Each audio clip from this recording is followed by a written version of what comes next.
Hello. I just finished reading a relatively short novel quite quickly, and I became so engrossed in it for a number of reasons. Firstly, the writing is so beautiful and atmospheric, and the plot becomes increasingly gripping as the story goes along. It turned a couple of corners that I wasn't expecting, and also I just really fell for the main character. And also, there is a surprising and eerie connection I felt with this story, which I wasn't expecting at all. So the novel is Seascraper by Benjamin Wood. And yeah, it's quite a short novel. It's only a little over 160 pages long, but the story speaks about so many more things and is a much bigger story than this self-contained tale, which follows a character named Thomas Flett, and he lives on the coastline of the northeast of England, and it's never exactly specified when the story is, but it's probably around in the early 1960s, and it mostly just follows a day in his life, and he's only 20 years old, but he feels much older because the job he does, the labor he performs, is really difficult physical work. He has inherited his family business from his grandfather of being a sea scraper, which is going out onto the beach during low tide and taking nets out on a horse-drawn cart and trawling the beach for shrimp, and this is how he earns his living of collecting all of these shrimp. Now, this used to be a prominent local industry, and there used to be lots of sea scrapers, but since there have been technological developments in fishing and also environmental changes to the area, he is the only one left using this old-fashioned method of taking a horse out to these long stretches of beach, and he captures the physical sense of this so strongly. I could really feel all of how the sea air and the salt water gets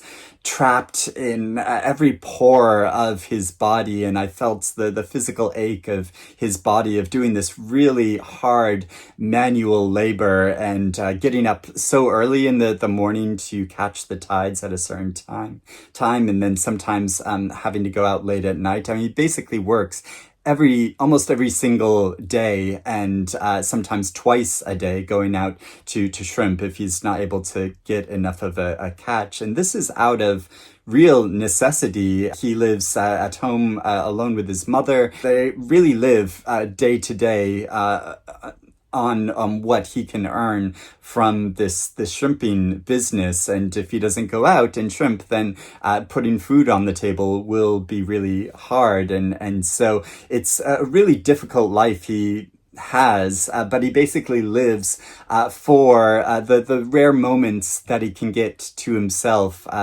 to play music, because he's an aspiring folk musician. He has a guitar, and he just longs for the time when he can just sit down and work on some songs, and but also read. He's a big reader, and so he loves stealing some moments to read whenever he can as well. But these moments are few and far between, because this labor that he performs is so difficult and grueling, and so I really felt that in the story, and also how he creates the atmosphere of the beaches on the English coastline. And the primary plot point of this novel is that a Hollywood director comes to this small English seaside town, and he says he wants to shoot his next picture here, that the novel that he's been inspired to make a film of is set on the coast of Maine in America, but it would be too expensive to film there, so he wants to find another location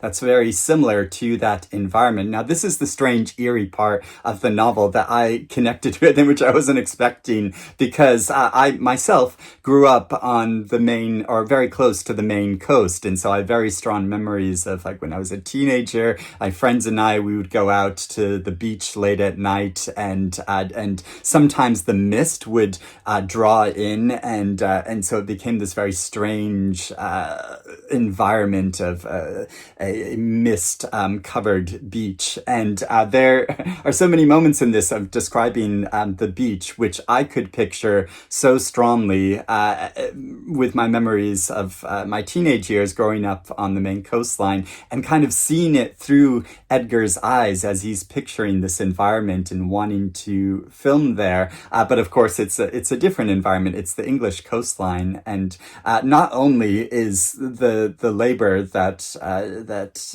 he performs really difficult, also it's very treacherous and dangerous because there are sinkholes on the beach that he needs to be very vigilant of and watch out for, because otherwise he and his horse just might disappear down these sinkholes. And so yeah, I could so strongly visualize this environment in place, but at the same time, it's like something I was familiar with, but also that I'm not familiar with, and if you get what I mean. And so yeah, that was a really odd thing about reading this novel. But the way that he describes this location so vividly, I think anyone can really picture what it is like. And also, Thomas is just such a self-contained, like lovely lad. And he spends, his closest companion is his horse, because he spends the majority of his day going out and working with his horse. And I love how he created this strong connection that he feels with the horse, that he could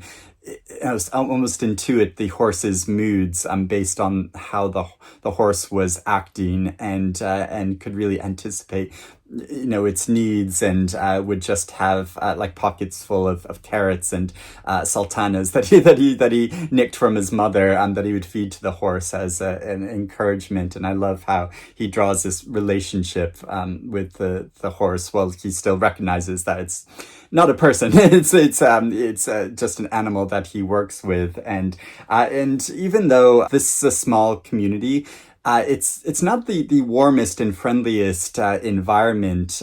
He and his mother don't feel a connection with their neighbors. They were sort of ostracized early on, and that sense of distance has persisted over many, many years. And so they don't really have any interactions with them. Even with the man that he sells shrimp to, he realizes that he knows barely anything about this man's life. It's just about the routine of selling shrimp to him, and they have this kind of routine exchange, and that's really all their relationship is based off from.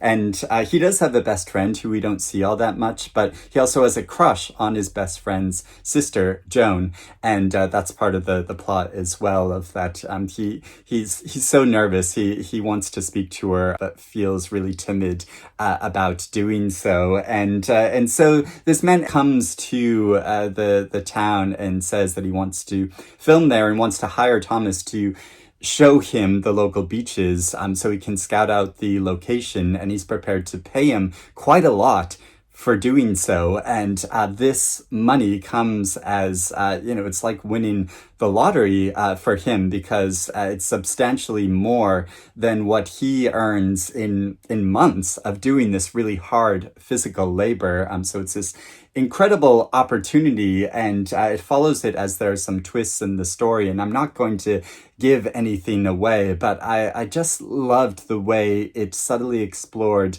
his daily life and his aspirations and these tensions all of us feel, or all of us that aren't, born and fabulously wealthy, and between needing to earn a living and earn our keep and go to work and pursuing our passions and interests. And obviously the ideal is to combine those things, to find a job that you are truly passionate about and that you want to spend a lot of your time and days and weeks and months and years doing. And being a seascraper isn't really, the thing for Thomas. It's these rare moments that he can capture, but he is he's really trapped in this business. It's all he knows, and it's something that he needs to do continuously in order to provide for him and his mother. And it can really feel the toll that it has taken upon his body, but also what his mother has experienced. His mother is still relatively young. I think she's only in her mid to late 30s, but she has the demeanor of a much older woman. She's put on some weight. She's had a really difficult life, and there's a lot of tension between her and Thomas. Even though they have this very intimate existence, they're very familiar with each other's routines and bodies, and they live in this small household.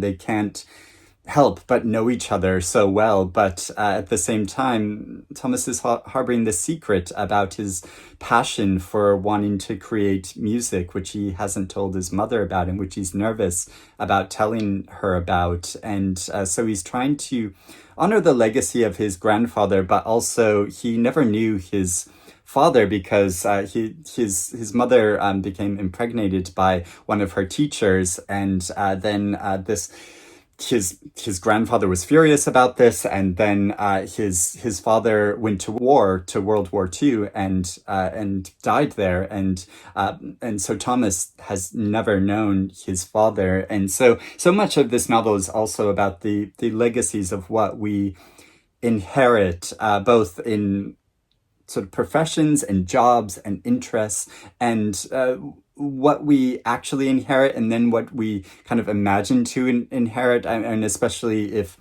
a child hasn't known a parent, it's easy to idealize that parent and kind of imagine all of these scenarios like, oh, if only I knew this parent and had a real connection with them, then I could understand and know so much more about myself as well. And I thought it's so beautiful how he draws these familial relationships, and how his mother has sort of expectations for him because he needs to earn a living, but she also genuinely loves him as well.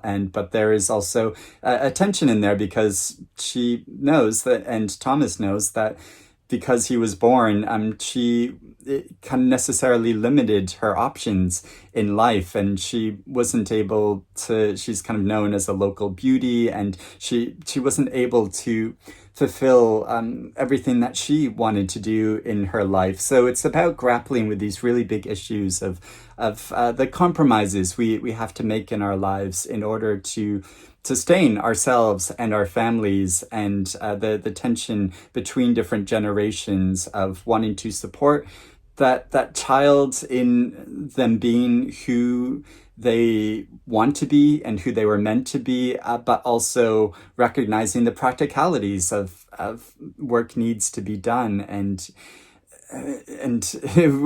you need to sustain yourself and live. And I thought that was so moving, how it created these relationships and drew all of these tensions throughout the story. And not only is this a really beautiful novel, but Benjamin Wood is a musician himself, and he wrote and performed a song, which the lyrics of which are printed in the text of this novel, but you can go to the author's website and listen to that song. And so I'll put a link to that in the description below in this video if you want to go have a listen. It's a really gorgeous song that he's put out, and I believe that he narrated the audiobook of this, and that song plays within that audiobook. I've heard from other readers. I haven't listened to that, but I think that adds an interesting dimension to the text and the story, that you can hear this song that the author wrote in the guise of this character that he has written about. And I like how the author drew in the historical context of this story as well.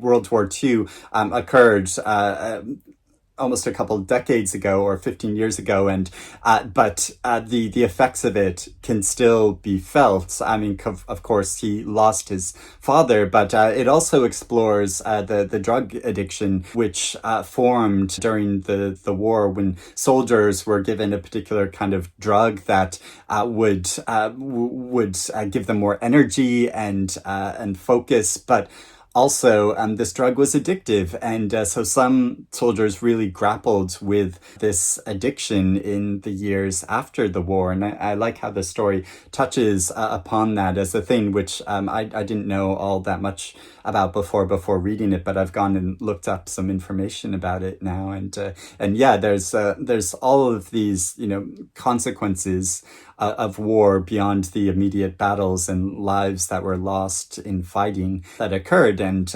exploring the after effects of that, and just what can realistically be achieved within a lifetime. How much do our desires and aspirations inform our everyday life, and how much do we get ground down by the routine of existence? And Thomas really feels that of every single day he has to get up and do this work. And at first he felt really invested in it, but now it's just something that he has to do and has to perform and doesn't have a choice about. And you can feel that resonating in his body all the way down to his ingrown toenails, which it refers to quite often, that he has these feet which are so painful to walk on because of this condition, and that he wants to get it looked into but doesn't have the money or the time to do so, and the strain that this puts on his everyday existence. And I just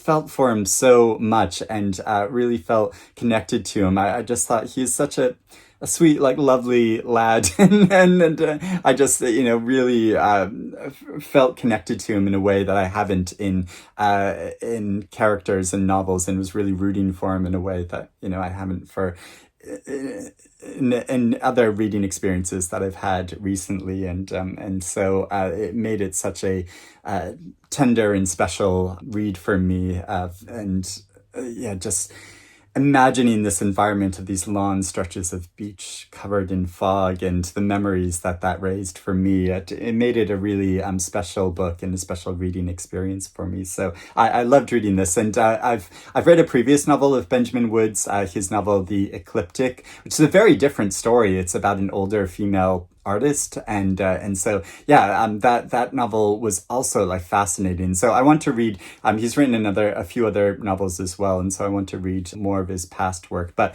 if you have read Seascraper or anything else by Benjamin Wood, I would love to hear about that in the comments below, and what you think about it, or if you're interested in reading it now, please let me know about that. But thank you for watching me discuss this absolutely lovely novel, and I hope you're doing well. And I will speak to you again soon. Bye-bye.